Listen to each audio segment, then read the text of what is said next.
सफर में चलने के लिए मुसाफिर है, यही तो जीवन है प्यारे। देखो ये सब मुसाफिर ही तो है, हमारे वेवर के हैं भाई, ये तो बहुत बड़ी वेवर में तो मैं वेवर विधौली कला और टेका में कला और अलीगंज, ये 3 कस्बे ऐसे हैं, कभी कभी आना हुआ, बहुत भक्त हैं हमारे। मैनपुरी में तो वेवर बहुत 10 बार वेवर आना हुआ, तो ये बहुत आज सबका प्रेम है, कहीं भी पता लगता है। देखो मैं तो समझ नहीं पा रहा था गिरीश जी यहाँ कैसे प्रकट होने लगे, हो सकता कोई दूसरे बना जी हो भवन, जब आप पास में आए तो हमने देखा कि वही है गिरीश दीक्षित जी लग रहे। तो ये भगवान की इच्छा। चलो आप सब हमारी बात पर चलिए, वहीं पर आपको ले चले मिथिला, इसको बोलते हैं जनकपुर धाम। ये वर्तमान में नेपाल में है, ये आपको पहले बताना जरूरी है। जिस काल में कथा हुई उस काल में ये भारत में ही था, लेकिन वर्तमान काल में बिहार सरकार उसको नहीं रखा पाई, नेपाल के कब्जे में है। इसको बोलते हैं जनकपुर धाम। लगभग 40 से 45 किलोमीटर का हिस्सा ये नेपाल में आता है जनकपुर का। तो वो पहले स्टेट हुआ करती थी, मैथिल, बगल में काशी, उसके इधर में मगध, तक्षशिला, नालंदा, ये सब उस समय पुरानी स्टेटें हुआ करती थी। तो ये जनकपुर धाम है। खैर इस शरीर को तो जानकी अम्मा ने इतनी कृपा की है, वहां भी बुला लिया। एक बार नहीं 2 बार अम्मा के महल में भी गए हैं, जहां अम्मा जन्मी है 2 बार में वहां भी कथा करके आया। बड़ी कृपा अम्मा की है हमारे ऊपर, तो वहां भी मैं कथा सुना के आया हूँ, इसलिए मुझे तो तकलीफ नहीं है कि अम्मा ने जहाँ विवाह हुआ वो जगह पर भी मैं गया, जहाँ अम्मा जन्मी वो भी मैंने देखा, और जहाँ धनुष तोड़ा गया उसको बोलते धनुषा, 3 भागों में टूट के गिरा, वो जगह भी देखी हुई है। अम्मा सवेरे नहाती थी, दूधमती नदी है, वो आज वो भी देखा है। बड़ी अच्छी जगह है जनकपुर धाम। कभी आप जाइएगा, काठमांडू से सीधा फ्लाइट जाती है, मुंबई से दिल्ली से काठमांडू, काठमांडू से जनकपुर, एक 18 सीटर प्लेन रोज चलता है, कई चक्कर लगाता है। और बाई रोड भी आप जा सकते हैं, दरभंगा है ना, स्वतंत्रता सेनानी एक्सप्रेस जाता है, और एक गरीब रथ भी जाता है, ये दोनों जाते हैं जयनगर, दरभंगा से मधुबनी, जयनगर, जयनगर से सीधा जाएगा जनकपुर धाम। तो पहले दुल्हा बाजार लगा करता था दरभंगा में, इसी जमाने की बात है, दुल्हा बाजार। जैसे आपके यहाँ पशु बाजार है होता है, ऐसे ही दरभंगा नरेश के यहाँ दुल्हा बाजार लगता था। पूरे मैथिल स्टेट के जितने लोग होते थे, तो वो ज्यादातर ब्राह्मणों का स्टेट था, तो वो जिनके बच्चे शादी योग्य होते थे उन्हें सजा सजा के बाजार में लाना पड़ता था, हर हफ्ते बाजार दिखाना पड़ता था, ये वहां का नियम था। और वो पंडा पुरोहित बैठे रहते थे, वही खाता लेके वो बताते थे कि किस कुल गोत्र का है, और तो वो लड़का अगर पसंद आया तो लड़का को आप ले जाइए, शादी कर दीजिए। तो लड़की की विदा तो मिथिला में आज भी नहीं होती है, ऐसा नहीं बदल गया हो, आज भी लड़के की विदा होती है, लड़की की विदा आज भी नहीं होती है। तो आज भी उनके यहाँ संविधान है, शादी होगी तो लड़का कितनी बड़ी सर्विस में हो, लड़के को महीने 2 महीने रहना पड़ेगा, लड़की उसके साथ नहीं रहेगी। क्योंकि राम जी तो ससुराल में 1 साल रहे, साथ थोड़े दिन में थोड़ी शादी हुई, अभी भी वहां दुल्हा रखा जाता है। हम लोग तो जानते हैं, बड़ा आनंद आता है, बड़ा मजा आता है, उनकी सब क्रियाकलाप देख करके आनंद तो बहुत आता है। इतना थाली देते हैं, अभी नासिक में कथा थी, ये लोग सब थे तो मिथिला के ही मान जी थे, हमारे शिविर में ठहरे, उन्होंने इतनी गालियां दिलवाई हम लोगों को, और साहब बड़े आनंद से सुन ली। अब आखिरी में कहते हैं कि साहब पूरी तो नहीं लगी, हमने कहा नहीं लगी, लेकिन आपने दी क्यों? बोले तुम्हारे राम जी की ससुराल है, यही नाते से मान ली है, प्रेम से देती है साहब। ऐसी ऐसी बात करते, उनका प्रेम तो है, आनंद है साहब। तो मैं आपसे चर्चा करूं, मिथिला में आपको ले चलूं, थोड़ी गंभीर चर्चा भी हो और थोड़ी समसामयिक चर्चा हो, थोड़ी व्यवहारिक भी हो, तीनों बातें रखेंगे। पहले हम इस बात पर मनन कर लें कि जनकपुर में अकाल पड़ सकता है क्या? ये एक बहुत गंभीर विषय विद्वानों के लिए, मैं समझता हूं कि ये इम्पॉसिबल सब्जेक्ट है। जनकपुर में सूखा कैसे पड़ेगा? पॉसिबिलिटी नहीं है, कैसे होगा बताइए आप? जनकपुर मिथिला में अकाल पड़ जाएगा? नहीं। अकाल कहां पड़ेगा? दुर्भिक्ष कहां पड़ेगा? महामारी कहां फैलेगी? जहां राजा अधर्मी हो, प्रजा अधर्म का आचरण करती हो, वहां तो हो सकता है अकाल पड़ जाए। लेकिन जिसके बारे में गोस्वामी जी की कलम लिखती है, एक दो साधु नहीं थे, एक दो संत नहीं थे, फिर पूरा नार नारी सुभग सूचि संता। एक को छोड़ दो, सब पूरा नार नारी, खाली पुरुष नहीं नारियां भी सुभग सूचि संता। कैसे पूर्ण नर नारी सुभग सुंदर है, सूचि पवित्र है, संत है, स्वभाव से संत है। और कर्म क्या है उनका? धारामासील। और कैसे है? ज्ञानी गुण बनता।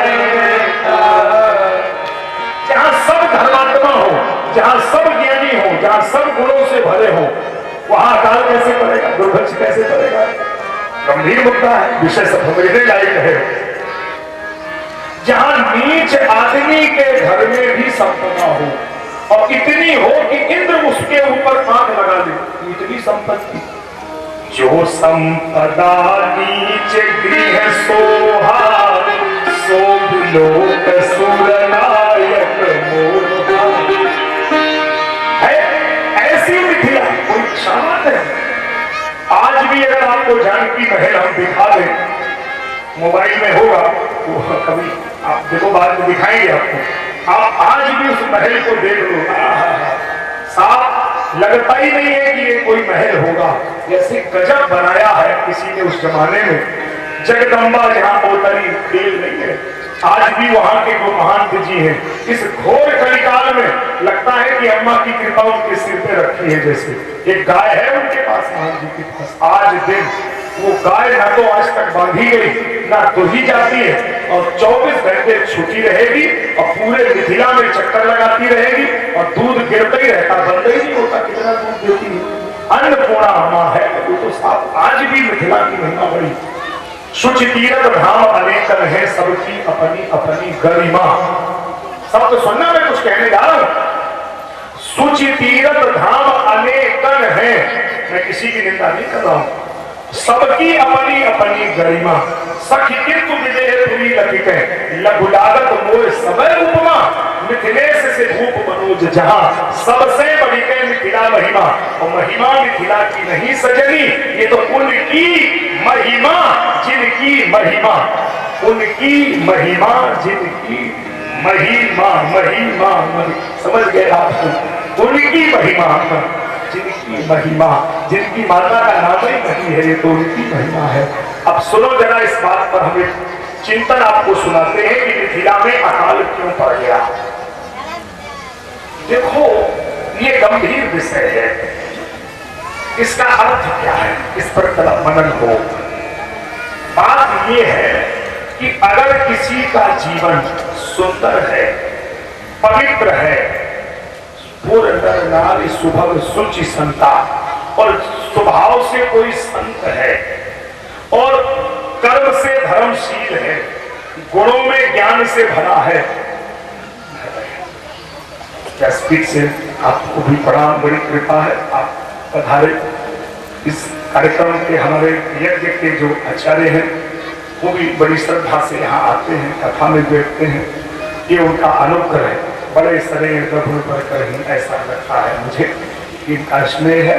और मैं बात निवेदित करता हूँ, सुने आप। तो बात ये है कि अगर जीवन में सुचिता हो, जीवन में पवित्रता हो, जीवन में साधुता के गुण हो, और जीवन में धर्मशीलता का कर्म हो, इतनी चीजें होने के बाद जीवन में ज्ञान का खजाना हो, फिर भी वो जीवन सूखा है। अब आइए, बिल्कुल सही जगह हम पकड़ रहे हैं, बिल्कुल सही नब्ज पर हाथ रखने जा रहे हैं। और रामायण के उन प्रेमियों के लिए ये मेहनत कर रहा हूं कि बिल्कुल निकाल के दे हम आपको कि आखिर सूखापन क्या है। इतनी विशेषताएं जीवन में हो, जीवन ज्ञान से परिपूर्ण हो, धर्मशीलता की पराकाष्ठा हो, जीवन में सुचिता हो, पवित्रता हो, संतत्व के गुण हो, लेकिन जीवन रूखा है। क्यों? बोले इतनी सारी चीजें हो लेकिन जीवन में भक्ति ना हो तो वो जीवन सूखा है। वो जीवन पूर्ण नहीं हुआ।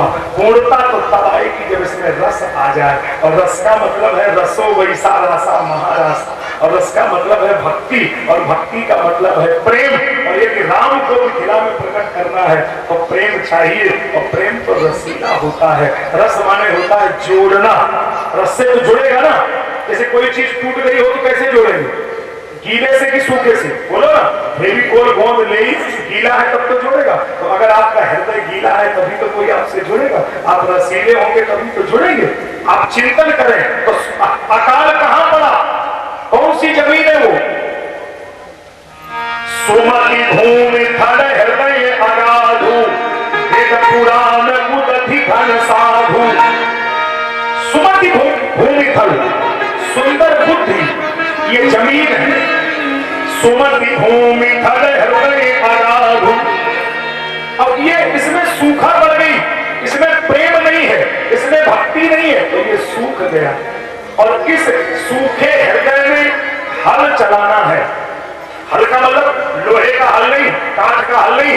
हल का मतलब सुन लो, जैसे हम लोग कहते हैं भैया झगड़ा नहीं करो, फिर अरे संडे को बैठ जाओ सब दिन तो बातचीत करो, हल करो भैया, काय को झगड़ा करो।